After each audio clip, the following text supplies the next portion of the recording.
Ito ay mga order nila ni Sir at Ma'am na taga Nueva Vizcaya at Maguindanao.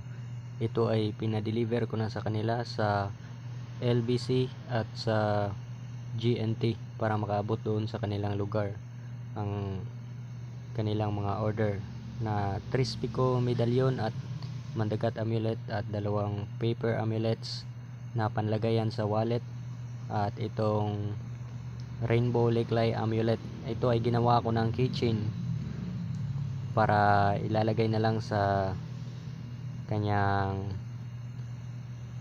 shorts, at ito naman ilalagay sa wallet. So lahat ito ay tapos ng madasalan at ready na magamit. Dadalhin palagi na lang ito at gagamitin sa pangkabutihan, at ito ay nagagamit sa pangmatagalang panahon kapag ito ay iingatan. So ganito yung itsura ng keychain at pwede pa yung samahan ng iba pang mga mutya.